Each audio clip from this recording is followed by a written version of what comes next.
BJP Ramireddy గారితో కూడా ఒకసారి మాట్లాడదాం. సంధ్యారెడ్డి గారు, రామిరెడ్డి గారు వన్ నేషన్ వన్ ఎలక్షన్ అంటున్నారు మీరు.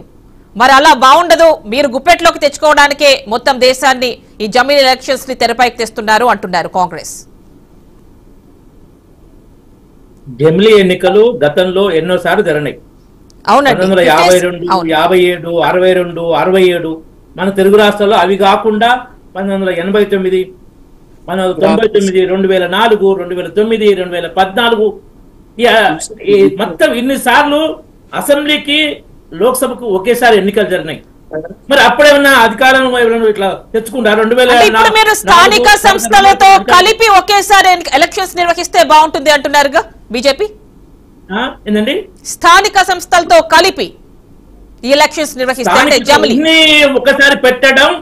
స్థానిక సంస్థలు, అసెంబ్లీ, పార్లమెంట్ పెడితే ఓటర్ కన్ఫ్యూజ్ అవుతాడు. 4-5 ఇప్పుడు ఎంపీటీసీ ఉంటది, మన జెడ్పీటీసీ ఉంటది, స్థానిక సంస్థలు అన్నప్పుడు. సో ఈ 4 ఓట్లు ఒకేసారి వేయాలంటే కన్ఫ్యూజన్ ఉంటుంది. 2 ఓట్లు ఇంతమంది ఎన్నోసార్లు వేసినాం మనం. అసెంబ్లీకి, పార్లమెంటుకు ఎన్నోసార్లు వేసినాం. 2 ఓట్లు ఓకే. ఇవి అయిన తర్వాత 1 నెల లోపల, 2 నెలల లోపల అది కూడా కంప్లీట్ చేయాలి. అది సపరేట్. స్థానిక ఇదే ఎంపీ ఎన్నికలు ఏంటంటే అసెంబ్లీ, లోక్సభ ఎన్నికలు అయిన తర్వాత 1-2 నెలలు దాని టైం పెడతారు. పార్లమెంట్ లో డిస్కౌంట్ టైంలో అందరు డిసైడ్ అవుతుంది. సో ఆ విధంగా చేయాలి. ఎందుకంటే 5 ఏళ్ళు ఏదో ఎన్నిక పెట్టి అభివృద్ధిని ఆటంకపరచవద్దు. ఓటు బ్యాంకు రాజకీయాలు ఇవన్నీ నిరంతరం కొనసాగవద్దు. ఇప్పుడు అమెరికాలో కానీ మిగతా బిడ్డల్లో కానీ ఎన్నికలు అయిపోయిన తర్వాత ప్రతిపక్షం, అధికార పార్టీ కలిసి పనిచేస్తాయి. మన దగ్గర కూడా నెహ్రూ ప్రైమ్ మినిస్టర్ ఉన్నప్పుడు చైనాతో యుద్ధం వస్తే నెహ్రూ వాజ్పేయిని పంపించాడు తైవాన్ కు. పివి నరసింహారావు గారు వాజ్పేయిని ఇక్కడ పంపించాడు. ఏది పాకిస్తాన్ ఒక జెనీవా కన్వెన్షన్ లో కశ్మీర్ లో మానవ హక్కుల ఉల్లంఘన అంటే ఎన్నోసార్లు బీజేపీ కానీ జనసంఘ్ కానీ అధికార కాంగ్రెస్ కోఆపరేట్ చేసింది. కానీ అది మిగతా కాంగ్రెస్ దగ్గర మనకి లోపించింది ఎప్పుడు. ఆ విధంగా అట్లా ఈ రాజకీయాలు చేస్తున్నాయి. అంటే అప్పటి కాంగ్రెస్ కి, రామిరెడ్డి గారు, అప్పటి కాంగ్రెస్ కి ఇప్పుడున్న కాంగ్రెస్ కి విధానాల పరంగా చాలా డిఫరెన్స్ ఉంది అంటున్నారా? చాలా ఉందండి. ఇందిరాగాంధీ కాలంలో కూడా జై హింద్ నినాదం ఇచ్చేది. ఇప్పుడు జై హింద్ నినాదం ఇయ్యరు. హిందువులంటే నఫరత్ నఫరత్ నఫరత్, హింస హింస అని పార్లమెంట్ లో తిరుగుతారు. అంత ఘోరంగా ముస్లిం లీగ్ దేశాన్ని ముక్కలు చేసిన పార్టీ. ముస్లిం లీగ్ సెక్యులరు అని రాహుల్ గాంధీ అమెరికాలో, బీజేపీ కమ్యూనల్ అంటాడు. ఇది తేడా కదా. ఎప్పుడు ఇందిరాగాంధీ ఇది బీజేపీ, జనసంఘ బీజేపీ అంటే ఫార్వర్డ్ క్యాస్ట్ పార్టీ అన్నట్టే పోయేది. ఆమె మత రాజకీయాలు ఎక్కువ ఇంత చేయకపోయేది. ఆమె కూడా కొంత చేసింది. కానీ ఇప్పుడు మొత్తం మతోన్మాద రాజకీయాలకు బాగా చూపిస్తారు.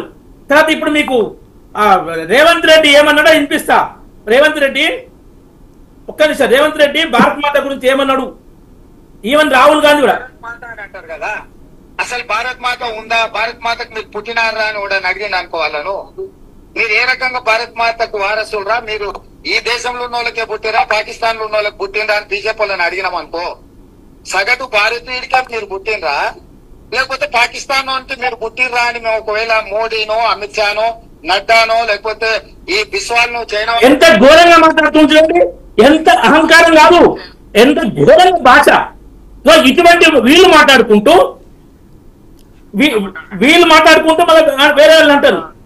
మీకు ఇంకో రాహుల్ గాంధీ కూడా కాశ్మీర్ తీవ్రవాద సంస్థ వాళ్ళు ఈ దేశం ముక్కలు కావాలి, ఈ దేశం మొత్తం ఇస్లాం కావాలి, కాశ్మీర్ పాకిస్తాన్ లో కలవాలి. రామిరెడ్డి గారు, సంధ్యారెడ్డి గారు ఏదో సంధ్యారెడ్డి గారు రెస్పాండ్ అవుతున్నారు ఏమిటో ఒక్కసారి ఆవిడ కూడా మాట్లాడండి సంధ్యారెడ్డి గారు. ఒకటండి, ఇప్పుడు భారత మాత గురించి వీళ్ళకి చెప్తున్నా కదండి, వీళ్ళు దేవుడి పేరు చెప్పి రాజకీయాలు చేస్తారు. ఆడ మన సబ్జెక్ట్ అడిగిందేంటి, మీరు చెప్పిందేంటి? జమిలీ ఎలక్షన్స్ రేవంత్ రెడ్డి గారు మాట్లాడినండి, సబ్జెక్ట్ చెప్పండి. దీని వల్ల నష్టం ఏంటి, లాభం ఏంటి? భారత మాతను మీరు ఎంతసేపటికి భారత మాత శ్రీరాముడు మన బీజేపీ నాయకుడు అంటే ఎక్కుంటారు. శ్రీరాముడు అందరికి రాముడే. రేవంత్ రెడ్డి అంత ఘోరంగా మాట్లాడుతుంటే మీ దగ్గర ఏం లేదు. నేను ఇంకా మాట వినండి, రామిరెడ్డి గారు ఒక మాట వినండి.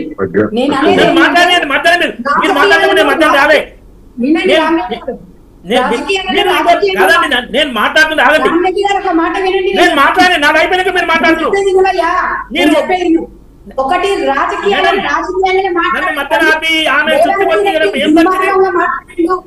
సంజయ్ రెడ్డి గారు మీరు బ్రీఫ్ చేయండి రామరెడ్డి గారు కూడా మాట్లాడతారు. పాయింట్ మాట్లాడితే బాగుండే.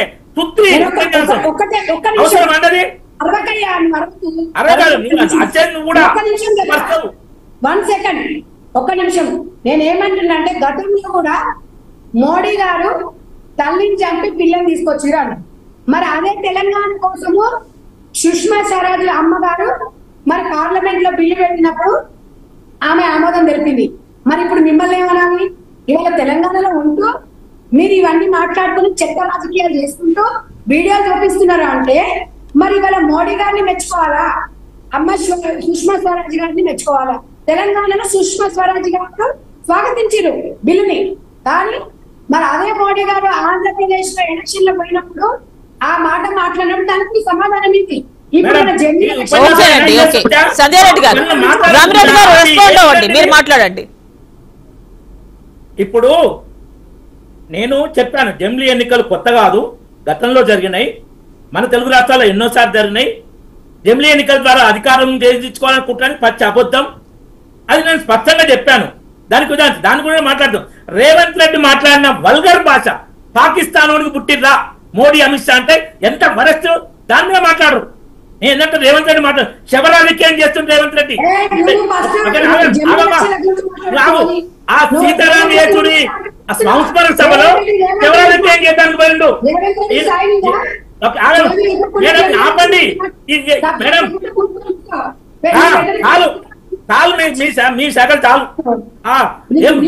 మాట్లాడారు మీ కాంగ్రెస్ వరస్ట్ రాజకీయాలను బయట పెట్టుకుంటే అస్సలు వచ్చుకోరు, మాట్లాడిస్తున్నారు మేడం. మేడం సంజయ్ రెడ్డి గారు రామరెడ్డి గారిని కూడా మాట్లాడిద్దాం. ఇప్పుడు సిపిఎం పార్టీకి కాంగ్రెస్ కు తెలంగాణలో పొత్తే లేదు. ఈ మధ్య ఎప్పుడు లేదు, ఏది 2004లో ఒకసారి పొత్తు జరిగింది. అంతకు మించి సిపిఎం పార్టీకి కాంగ్రెస్ పొత్తు లేదు. చనిపోయినాక మెచ్చుకుంటారు, దాన్ని శివరాజకీయం, శవాల మీద పేరాలు ఏరుకోవడం, ఇవి దీంట్లో రేవంత్ రెడ్డి దిట్ట. అది మీద చెప్తా మాట్లాడండి. ఇప్పుడు అది ఇంకోటి సీతారాం యేచూరి గురించండి మేడం, ఆయన చెప్పిన సందర్భం బట్టి మాట్లాడుతున్నా. ఆగండి, ఇవన్నీ ఆపండి. మీరు రామాలయానికి వ్యతిరేకం మేడం, ఇది ఆపండి మేడం. రామిరెడ్డి గారు మీరు మాట్లాడండి. సంజయ్ రెడ్డి గారు రామిరెడ్డి గారు కూడా మాట్లాడే అవకాశం ఇవ్వాలి. ఇప్పుడు సీతారాం యేచూరి గురించి ఇంతకుముందు ఎన్నడూ మెచ్చుకోలేదు రేవంత్ రెడ్డి. చనిపోయినాక ఆ పార్టీకి పొత్తు కూడా లేదు. పోనీ సీతారాం యేచూరి కాలంలో సిపిఎం పార్టీ బాగా ఎదిగిందా అంటే అది లేదు. సీతారాం యేచూరి దేశానికి చేసిన మేలేమైనా ఉందా అంటే అది లేదు. చనిపోయినప్పుడు శివరాజకీయంలో జమిలీ ఎన్నికలకు లింక్ పెట్టడం సీతారాం యేచూరికి. అంటే అదే